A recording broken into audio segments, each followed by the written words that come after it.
The room did not simply fall quiet, it became an absolute vacuum. My biological mother, Evelyn, stood at the head of the VIP table, her fingers glittering with heavy diamonds as she raised her glass to deliver a rehearsed toast about our family's elite social legacy. To emphasize her point, her large solitaire ring accidentally struck the side of the antique crystal wine decanter sitting on the linen cloth. But instead of the clear ringing chime she expected, the heavy glass, flawed by an internal strain, cracked with a sudden, sharp snap. The sound was small, but it cut through the room like a fracture in thin ice. Instantly, an absolute, terrifying stillness slammed into the grand ballroom of the Norfolk Naval Officers Club. 200 elite naval officers, politicians, and defense contractors froze mid-breath, their conversations dying instantly in their throats. Nobody moved. Nobody lowered their glass. In that sudden, breathless vacuum, the only sound was the rhythmic, lazy hum of the large bronze ceiling fan, rotating overhead. Its heavy blades chopped through the humid Virginia air. Whuff, whuff, whuff, acting as a cold, indifferent metronome for the absolute collapse of a 20-year lie. Evelyn stood frozen, her face rapidly draining of its manicured, wealthy color. Beside her, my brother, Christian, stopped mid-smile, his hand remaining outstretched toward a plate of expensive catering delicacies he hadn't paid for. They did not look at the four-star admiral who had just bypassed their table. They looked at me. I was standing near the tray jack by the kitchen doors, wearing a faded black canvas coat that had seen too many winters, and a pair of scuffed boots that smelled faintly of salt water and diesel oil. I had a damp towel draped over my left forearm. To anyone who had glanced at me over the last 3 hours, I was merely the quiet, middle-aged woman, hired to ensure the catering platters remained full. But, before I tell you why the highest-ranking officer in the United States Navy was kneeling on a marble floor to pick up a catering towel for me, hit that like button and subscribe to this channel. Because what happened next, no one in that room saw coming. To explain why that happened, I need to take you back to the beginning. I need to take you back to the years when silence wasn't a punishment, but a deliberate, strategic choice. My name is Adrienne Vance, and I am 54 years old. For the past 7 years, my life has been measured by the steady, unhurried rhythms of a small boat repair shop on the outer edges of Norfolk, Virginia. My hands are permanently calloused, the knuckles slightly thickened by decades of working with heavy machinery and cold steel. Every morning, long before the sun breaks over the Atlantic horizon, I light a single kerosene lamp and listen to the water lapping against the rotting cedar pilings of Pier 14. When the damp Atlantic air rolls into the harbor ahead of a storm, a dull, deep ache awakens in my right shoulder, a lingering reminder of a jagged piece of shrapnel that tore through my flight jacket during a midnight extraction over the Persian Gulf. It is a deep, internal throbbing that aligns perfectly with the heavy thrum of naval destroyers leaving the nearby base. I do not complain about it. I do not take medicine for it. The ache is simply an old acquaintance that reminds me I am still alive. It is the physical tax of a life lived in places that do not exist on public maps. The people in the harbor call me Ellen. They know me as the woman who can fix a diesel timing belt by touch alone, and who never charges the local fishermen for repairing their bilge pumps. They see me carrying 80-pound iron blocks without breaking stride, my gray-streaked hair tied back with a piece of dirty twine. They think I am a quiet, somewhat lonely woman who has simply accepted a modest, solitary existence on the docks. I let them believe it. I never once corrected that assumption. The truth is an exceptionally heavy thing to carry, and after enough years spent in the dark corridors of joint tactical operations, attention becomes entirely exhausting. When you have commanded operations where a single whispered syllable can redirect a carrier strike group, you no longer crave the shallow noise of civilian validation. It is far easier to move through the world when people assume you have nothing to offer. When you wear an old canvas coat and keep your mouth shut, the world reveals exactly what it is. People show you their true faces when they think their behavior carries no consequence. They reveal their small greeds, their fragile vanities, and their profound cruelties, because they believe an invisible person cannot bear witness against them. There was only one detail that separated me from the ordinary civilians who lived along the waterfront. In the small wooden desk inside my rusty 30-foot trailer, hidden behind a false plywood back where I kept my monthly tax receipts and fuel logs, sat a heavy, solid silver signet ring, engraved with a single, unlisted military emblem, an anchor entwined with an iron serpent. No name was inscribed upon its polished interior, only a string of 7 highly classified, redacted digits. It was the only physical proof left that Adrienne Vance had ever existed. Evelyn entered my life again 3 months ago, carrying the specific, suffocating scent of expensive perfume and unearned confidence.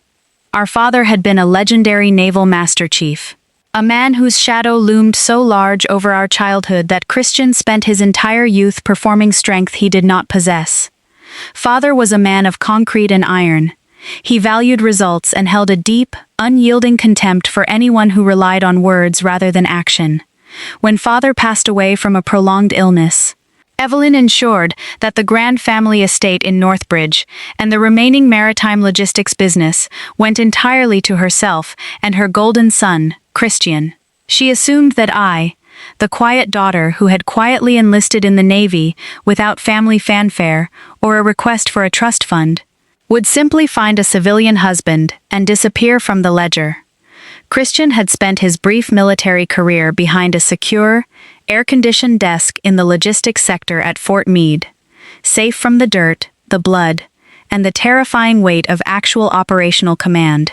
He had never heard the sound of mortar rounds chewing through a concrete safehouse, nor had he ever had to decide which 4 men to leave behind when an extraction helicopter was overriding its maximum weight capacity. Yet, when Evelyn used her political connections to have him fast-tracked, he returned to Norfolk, behaving as though he had single-handedly held the line in the desert. Before this dinner, there was a strict hidden number wall built upon my silence. Over exactly 18 months following father's death, Evelyn had drained $142,000 from our father's residual estate accounts to fund Christian's country club memberships, his leased European sports cars, and her own expensive charity luncheons. For 412 consecutive days, I had worked 12-hour shifts at the boatyard, quietly using my own meager earnings to cover the remaining $38,500 in unlisted medical debts father had left behind with private clinics. I did this not out of a desire for appreciation, but out of respect for the uniform father had worn. Meanwhile, Evelyn performed the role of the grieving, noble matriarch, completely oblivious to the financial reality I was silently stabilizing.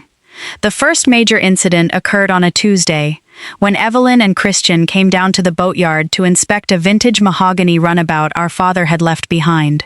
The boat was a structural metaphor for our family, beautiful on the surface, but dry-rotting from the inside due to lack of real maintenance. I was under the grease-stained hull, my face covered in black soot, replacing a rusted steel propeller shaft that Christian had ignored for a year. Evelyn didn't look at my face when she arrived. She stood on the damp gravel, looking down at my grease-covered boots with a sharp, familiar curl of her upper lip. "Adrienne," she said, her voice carrying that high, public performance tone she used when she wanted to establish dominance over an environment. "We're hosting a private dinner for the Maritime Heritage Foundation next month at the Officers Club. Kristen needs extra hands to manage the kitchen and ensure the local catering staff doesn't steal the silver platters. I told the coordinator you'd do it for $300. It's quick cash, and let's be honest, it's better than whatever pittance you're making scraping barnacles off old hulls down here." I didn't answer right away. I slowly tightened the lock nut on the shaft, letting the heavy iron wrench clink against the steel hull. I wiped my stained hands on an oily rag, observing her with a cold, unblinking composure. I didn't remind her that I had paid off father's remaining medical debts out of my own unlisted government pension. I didn't tell her that the runabout she was planning to sell to a local doctor was only floating because I spent 40 hours rebuilding the twin carburetor engine in the dead of winter, while Christian was vacationing in Aspen. "I'll be there," I said evenly. No anger, no explanation. The second wave of contempt arrived 2 weeks later, when I went to the main Northbridge house to collect the inventory list for the dinner. The estate was sprawling, paid for by 3 generations of naval pensions and maritime contracts.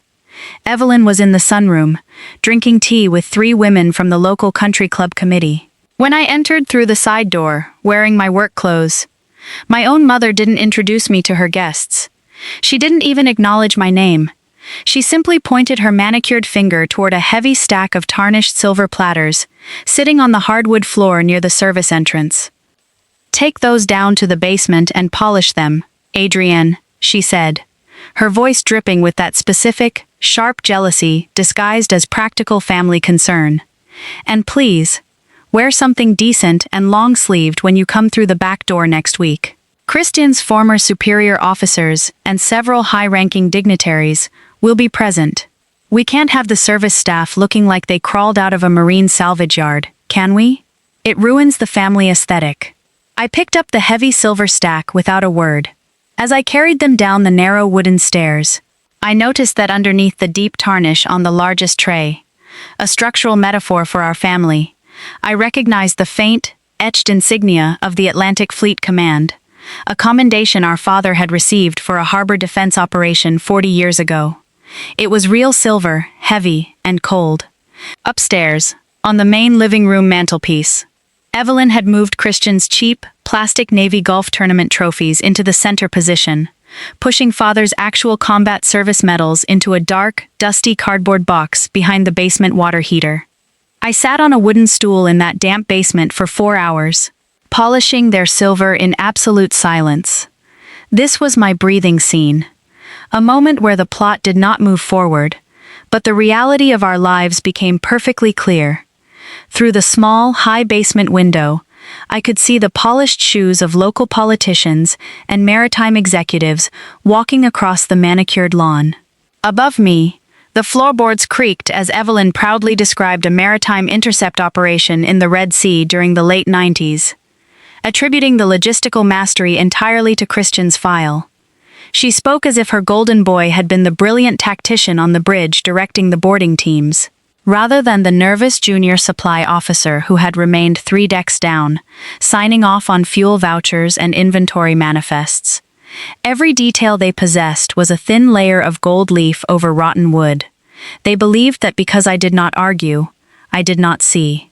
They believed that because I chose the back stairs, I belonged there. They had constructed an entire reality based on the assumption that my modesty was a sign of my failure. The transition occurred on the morning of the gala. The low, heavy sky over Norfolk had turned the color of a bruised, wet slate. And by noon, a cold, driving Atlantic rain was sweeping across the tarmac of the naval base, drumming against the corrugated metal roof of the boat shop with the steady, metallic rhythm of automatic weapons fire. The wind was howling through the gaps in the wooden pier, throwing salty spray against the glass windows. I was cleaning the fuel valves on an old commercial marine engine when my personal satellite phone, the one with the encrypted numeric keypad and the gray titanium case that had remained completely silent for nearly 7 years, vibrated twice against the wooden workbench. There was no name on the screen. There was no phone number. Only a single, automated alphanumeric code phrase: "Anchor is dragging." It was the specific, secure distress code I had established with General Vance's old communications officer years ago. It was a digital tripwire, designed to alert me if someone within the Defense Logistics Archive, or the Naval Records Center, began digging into the heavily redacted files of Operation Dark Anchor, the midnight rescue mission that had cost the lives of 4 of my finest operatives. I dried my hands, sat down at my workbench, and opened my secure, military-grade laptop.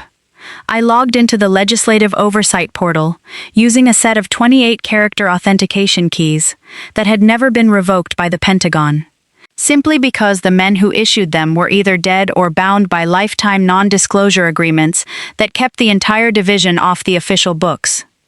What appeared on the glowing screen did not make me angry. It did not cause my pulse to rise.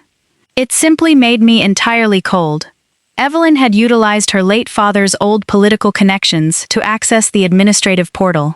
She had filed a formal administrative petition with the Naval Heritage and Awards Bureau, seeking to append Christian's name and military record to a Distinguished Service Medal citation for a classified night rescue that took place in the hostile waters off the Horn of Africa 14 years ago.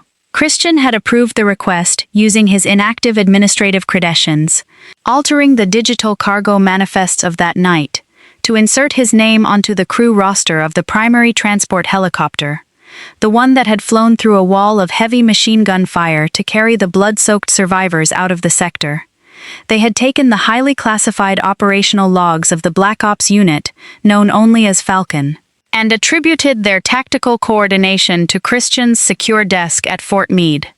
Evelyn was using my dead soldier's blood-stained files to secure a permanent $1 million seat for Christian on the corporate board of a major international maritime defense contractor.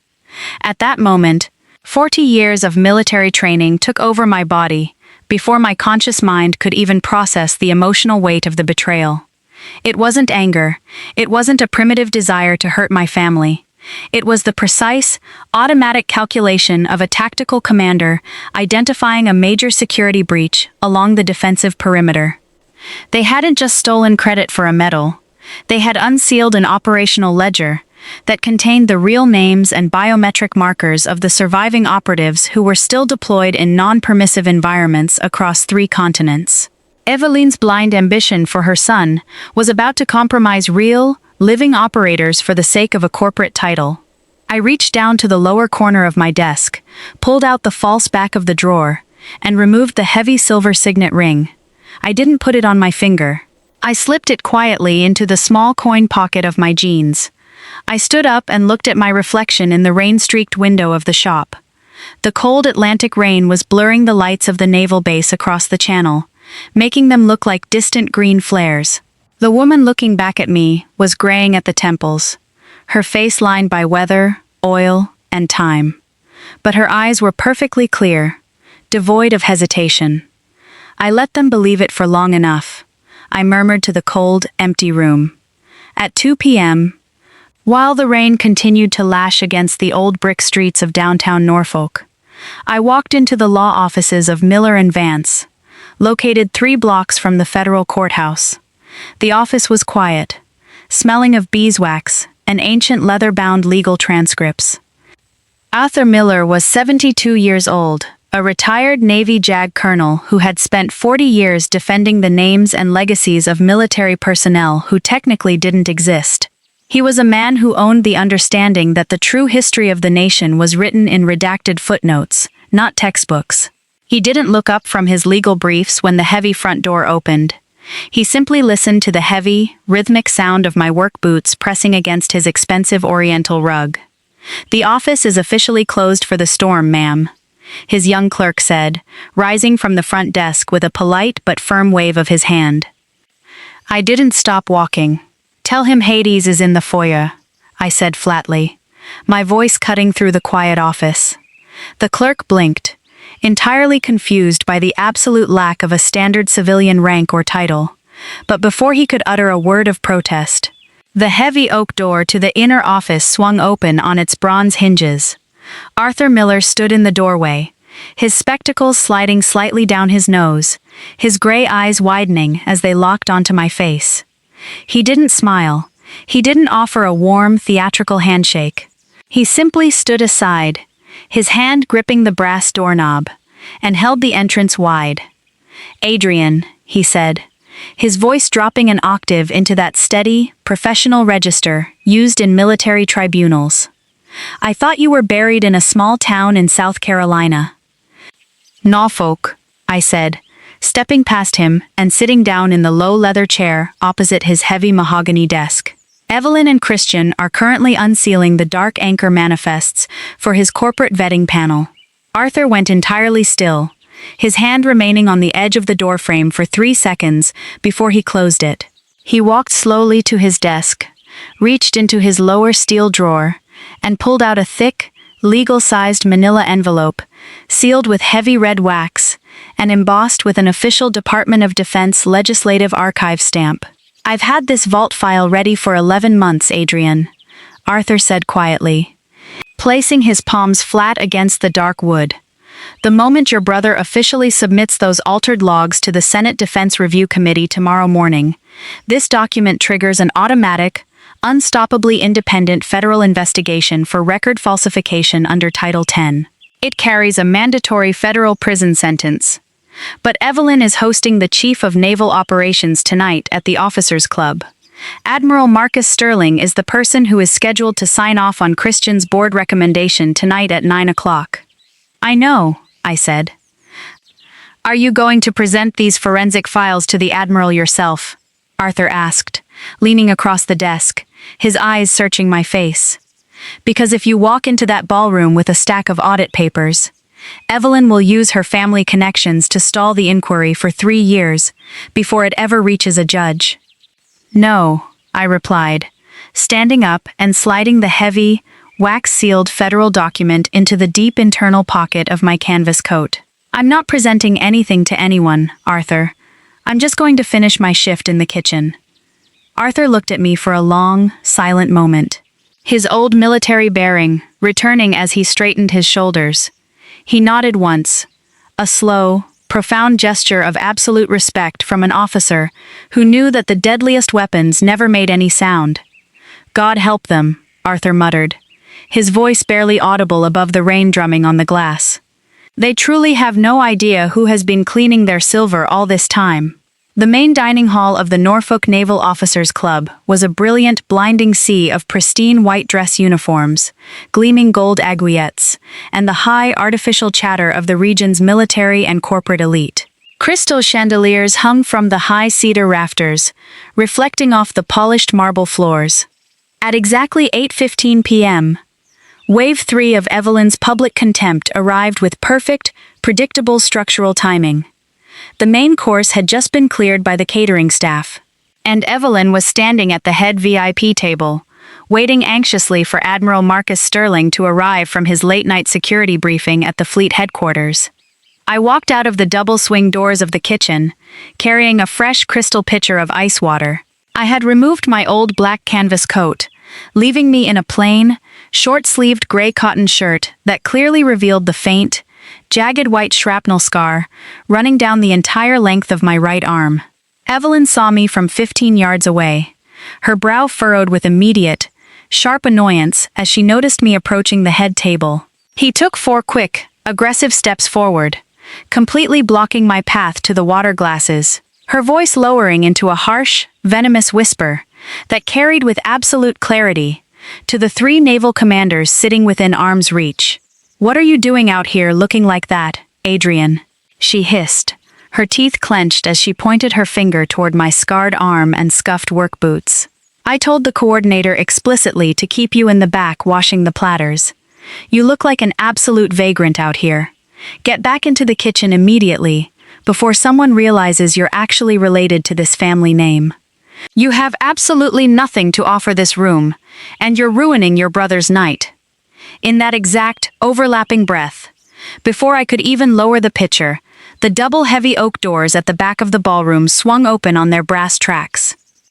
"Chief of Naval Operations on deck," the master of ceremonies announced over the microphone. The entire room instantly fell into a dead, absolute silence as Admiral Marcus Sterling walked into the hall, flanked by 2 armed sideboys. He was a tall, imposing man with stone-carved features, whose white dress uniform was completely covered in multicolored ribbons and combat stars representing 4 decades of actual brutal maritime warfare. Evelyn immediately smoothed her dress, her face lighting up with a massive, triumphant smile, as she took 3 steps toward the center aisle, her hand extended for the public greeting she had been preparing for months. "Admiral Sterling," Evelyn said loudly, her voice echoing off the high rafters. "It is an absolute honor to welcome you tonight, on behalf of the Vance family legacy." Admiral Sterling did not see her extended hand. He didn't even look at her face. The Admiral's eyes had completely bypassed the entire front row of politicians and executives, locking instantly onto the quiet, middle-aged woman standing near the catering tray jack, holding a water pitcher in her calloused hands. The Admiral stopped dead in his tracks. "Evelyn," desperate to regain his attention, generalized dramatically toward the head table. As her arm moved, her heavy diamond solitaire ring struck the side of the antique crystal wine decanter sitting on the linen cloth. But instead of the clear, ringing chime she expected, the heavy glass, flawed by an internal strain, cracked with a sudden, sharp snap. The sound was small, but it cut through the room like a fracture in thin ice. An absolute, terrifying stillness slammed into the room. 200 elite naval officers frozen in mid-breath, their eyes darting from the 4-star admiral to the catering assistant in the short-sleeved shirt. In that massive, suffocating silence, the only sound was the slow, rhythmic woof-woof-woof of the bronze ceiling fan rotating overhead. The camera zooms in frame by frame, focusing on the sharp contrast between Evelyn's rigid, uncomprehending smile and the admiral's sudden, total concentration. The cracked crystal decanter leaks a dark red line onto the white cloth. The admiral's heavy dress shoes pivot 45 degrees away from the VIP head table. The entire room holds its collective breath as the invisible hierarchy of real power instantly asserts itself over the room. Admiral Sterling stepped past my mother as if she were nothing but a pillar of thin, salt air. He walked straight toward me, his heavy, polished dress shoes clicking with measured, military precision against the marble floor. Evelyn's mouth hung open, her hands still suspended in the empty air, her eyes wide with a sudden, panicked confusion as she watched her highest military idol approach her invisible daughter.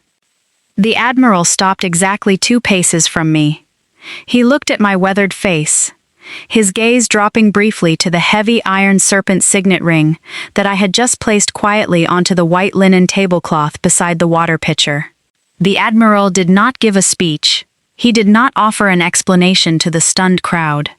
He stood perfectly at attention, his spine locking like a steel rod, his eyes fixed on mine, and executed a flawless, hand-to-brow military salute.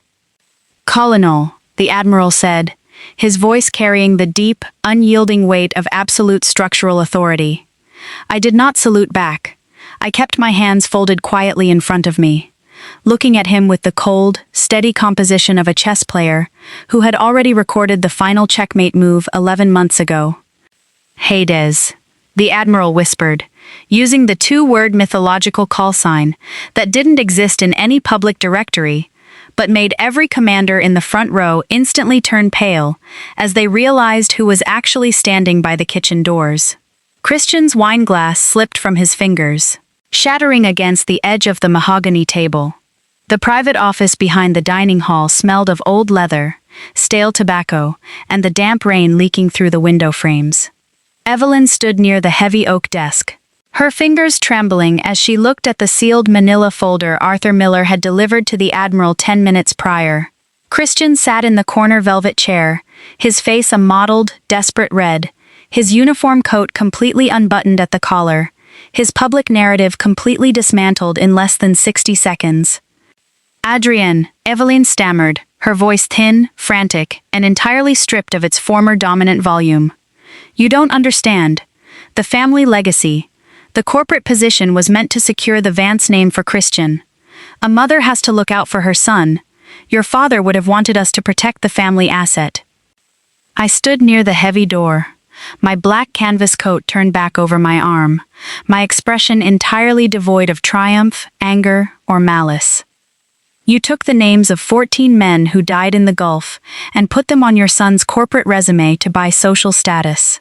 "Mother," I said, my voice cold, steady, and limited to the absolute precision of a tactical after-action report. "We can settle this privately, Adrienne," she pleaded, her hands reaching toward the file on the desk. "We're blood. Christian can give you half the board seat's equity. $47,000 a month, paid directly to your account, no questions asked. It's yours. Just tell the admiral there was an administrative misunderstanding." I looked at her, and for the first time in 15 years, I felt a profound, quiet pity for the absolute smallness of her world. She believed that everything, even the blood of dead operators, and the integrity of her own daughter, could be negotiated with a monthly check. "You measured my absence, Mother," I said softly, my words carrying the cold, lethal weight of an unmitigated truth. "I measured your capability. I thought you were just administrative support," she whispered, her eyes jumping to the floor, unable to hold my gaze for more than a second. "You never demanded anything from this family. I let you believe it," I replied flatly. I turned and opened the heavy door, stepping out into the quiet hallway without waiting for her response, leaving them alone with the specific, cold numbers of their own legal, financial, and professional ruin. Before leaving the Northbridge family estate for the final time that night, while the rain outside slowly slowed to a rhythmic drizzle against the windows, I walked down the narrow basement stairs once more. The silver platters had been removed, but near the dark, dusty corner behind the old copper water heater, my eyes caught a loose floorboard that had slightly shifted due to the foundation dampness. I knelt down on the cold concrete, the old shrapnel ache in my right shoulder throbbing quietly as I pulled back the rotted cedar wood. Beneath the floorboards sat a small, battered iron lockbox covered in decades of black coal dust. It didn't require a key to open. The iron latch had rusted through completely long ago. Inside lay no hidden money, no property deeds, and no financial allocations for the children. Instead, my fingers touched dozens of yellowed, fragile newspaper clippings, neatly cut out and pinned together with rusted paper clips. Every single headline covered an unlisted, anonymous naval or marine operation across 3 decades. Clippings Christian had never seen, missions Evelyn had completely omitted from the family record to keep the focus entirely on her chosen son. Beneath the articles lay a thick stack of formal military ceremony invitations addressed to our house, each one marked with a brutal, black-inked administrative stamp, redacted, returned to sender. At the very bottom of the box was a single, crisp sheet of official Master Chief stationery, written in our father's jagged, heavy handwriting. It was a formal draft letter addressed directly to the Navy Heritage and Awards Bureau, dated exactly 3 months before his death. "My daughter, Adrienne, is the operative known as Hades. She does not require the noisy, fragile validation of a podium, nor does she need the public applause of a family name. But let it be recorded in the archives that the true strength of the Vance bloodline exists entirely within her silence." I didn't weep. I didn't feel a sudden, weak surge of warmth toward the ghost of a man who had left me an empty seat at his table for my entire adult life. But as I folded the heavy paper and slid it next to the silver signet ring in my pocket, my character arc remained perfectly, resolutely unchanged. I hadn't grown or learned a new civilian lesson about forgiveness. I had simply witnessed the universe correct its own structural record. My father hadn't been blind to my existence. He had simply known that a fortress built on Evelyn's shallow noise would eventually crumble under the absolute weight of my truth. The harbor at dawn was perfectly, beautifully still. The storm had completely moved inland during the night, leaving the wide Atlantic sky a clear, pale gray that reflected perfectly off the smooth, glass-like surface of the open water. I sat on the damp wooden edge of Pier 14, behind the boat shop, a warm clay mug of black coffee held between my calloused palms, watching a solitary gray heron hunt with absolute patience among the salt marshes. My right shoulder carried its usual dull ache, but the weight inside my chest, the heavy, suffocating silence of the invisible child who had spent decades waiting at an empty dinner table, had vanished completely. The world has a natural, quiet way of correcting its own balance when you give it enough time. It doesn't require shouting. It doesn't require a loud, frantic performance of strength to prove who you are to people who choose not to see. The people who need to carry the noise are almost always the ones who are hiding an absolute emptiness inside themselves. If you are watching this today, and you have spent years quietly doing the right thing while someone else took the credit, or if you have carried the silent burden of your family's assumptions while they looked right through you, I want you to take a deep, steady breath.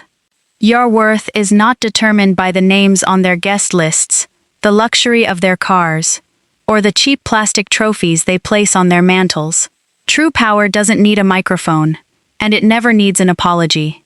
The truth simply waits for the exact right catalyst to reveal itself. When I first entered that hidden military compound decades ago, I thought the call sign Hades meant walking into the dark and bringing back the dead. But as I watch the sun rise over this quiet harbor today, I finally understand its deeper meaning. Hades didn't mean death. It meant having the quiet, steady strength to survive the dark, until you are finally ready to bring yourself back into the light. If this story meant something to you, I hope you'll share it with someone who may need this reminder today.